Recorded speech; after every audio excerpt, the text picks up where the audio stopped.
In this chapter, we're going to cover two important aspects of hacking an organization. That's web server attacks and web application attacks. Frequently, the target of websites is to deface them or get data from the application or the underlying databases. But you have to go through the server first. And attacking a server is a lot like attacking another server that runs different services like DNS or SMTP and so forth. They're all susceptible to the same kind of attacks. Now, web servers are frequently attacked because of their public, internet-facing nature. They sit on the internet, possibly in our demilitarized zone, but they are accessible by people on the internet for a good reason. We want information to be out there. We want to be able to provide it to our customers and our employees in the case of remote applications that they might use to log their timesheets, for example, or access other data. Now, web server hacks basically are the first step in getting to the website or the web application itself in order to do evil things to it, deface it, or get data off of it. Now, web servers are prone typically to the same types of attacks that other kinds of servers suffer. In other words, if you had an SMTP server or a DNS server and so forth, there are a few basic attacks that any server could suffer. Obviously, because of the nature of what it does, there are some specific attacks you would wage against a web server versus a DNS server, for example. But, by and large, attacks that affect the operating system and the hardware itself are almost the same. Denial of service attacks, DNS poisoning attacks, for example, attacking weak or poor configuration settings on a server, poor patching practices, and so forth. Those are all things that most servers suffer from. Now, web servers also, unfortunately, may offer an entryway into an organization's internal network if they're not configured and secured properly. So, in addition to getting to the application and getting to the data on the web server, hackers could use the web server as a jumping point to get inside the organization's network. So that's something we have to think about as well. Now, web server attacks, which is what we're going to be talking about for the next few sessions, can be implemented using some of the same methods as other server attacks. And we're talking things like network attacks, where we might attack different services, port scan, look at different protocols that are unsecure, for example. We also might look at configuration attacks. How is the server, particularly its operating system and application, configured? Is it secure?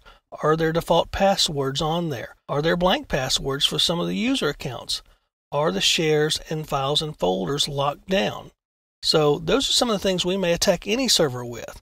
We also look at things, vulnerabilities that might be on the box, like unpatched software or unpatched operating systems. Poor authentication methods such as simple password authentication and maybe password policies that don't involve complex passwords or lengthy passwords might be something we would target. And again, improperly set permissions on files and folders and other types of shares that are on the box might be something that a hacker would target.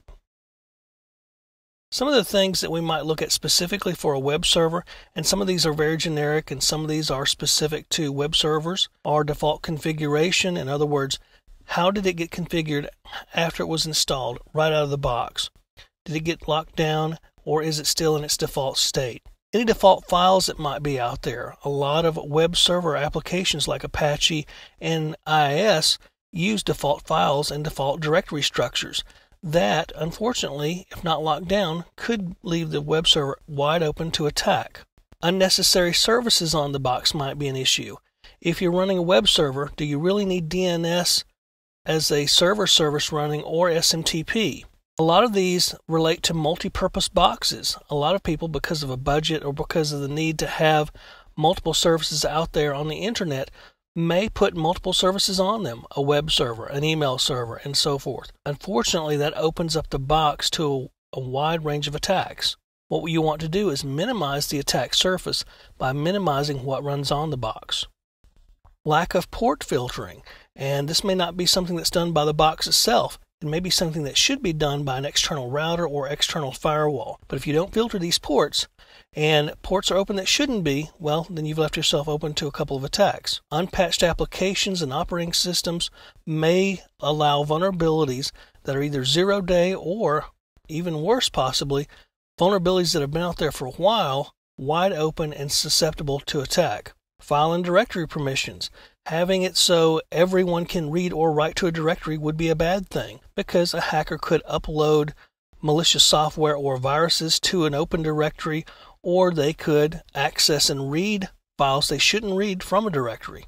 Simple or default passwords obviously is an issue. If you have passwords that aren't configured or are blank or don't meet complexity requirements, then those are easy targets for web server hacking. Also, lack of authentication or weak authentication mechanisms.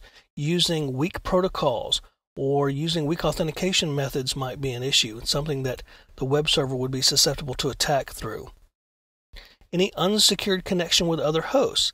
A lot of times, if you can get into a web server, it may not have a secure connection to another host, or it may have a trusted connection to another host. And if that's the case, you can bounce from that compromised web server to another host and on into the internal network. SSL certificate issues could also be an avenue to attack the web server with. It could be an expired certificate or a self-generated certificate or a certificate that's been compromised. Any of these issues could be a problem.